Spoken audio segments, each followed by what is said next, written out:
So how was today for you guys?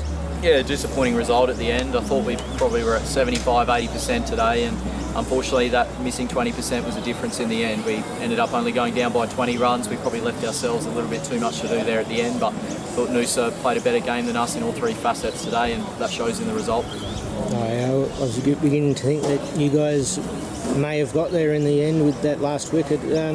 What was going through your head when the guys were just in sixes and fours? Yeah, we always back our guys, and thankfully this year we're batting really deep as well. You know, Luke McInnes was batting at eight for us today, and he's batted at 6 over the last couple of years. So, you know, I thought that was an outstanding knock from him there, and he had a chance to win us the game there, and unfortunately just fell short. But it was a pretty inspirational effort from him, and you know, we ultimately just left him too much to do at the end. It would have been nice him going out trying to do that, only needing 20 or 30 to win rather than 60 or 70 when he went out there. But you know, an outstanding effort nonetheless from him. But yeah, as I said, just left ourselves too much to do there.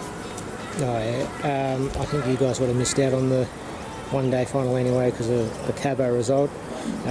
Was that the result communicated to the guys out in the middle at any point, or? No, we really didn't talk about that result at all today, particularly after we saw Cabo made 300. It was going to be difficult for us. I think we probably needed to grab a couple of bonus points as well or something. So, yeah, look, that wasn't really part of our thinking today. It was certainly part of our plan to come here and win today and get another 7 points towards the overall ladder. We obviously move into the 2-day format next week, and unfortunately we're moving into that format with 2 losses under our belts. But you know, we've come up against 2 really good opposition over the last 2 weeks who've ultimately played a better game of cricket than us. But you know, we're excited to get into that format and see what we're capable of there.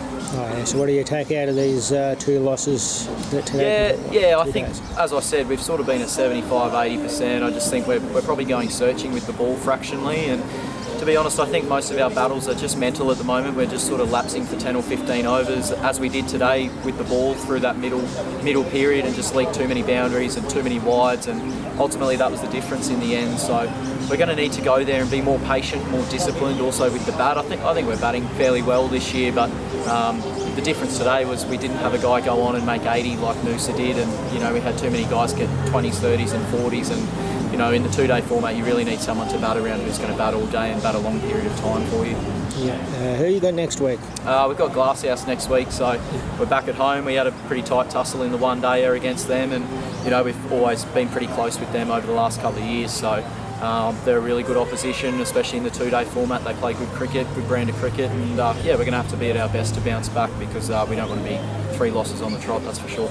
And I suppose they'd be trying to bounce back from today's loss. Yeah, I'm not sure. I'm assuming they went down.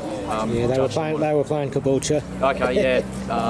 But you know, I think Glasshouse have. I think they started the season a little bit slow with a few of their guys missing, but as they're slowly starting to get those guys back, they're back to their strength as per usual. So yeah, there's a couple of key wickets there that we really need to dismiss early and make sure they don't make too much of an impact on the scoreboard. And obviously they're a really tidy bowling attack as well. So our batters are going to have to be switched on and make sure we keep fighting those mental battles that I was speaking about, and look to build a big innings.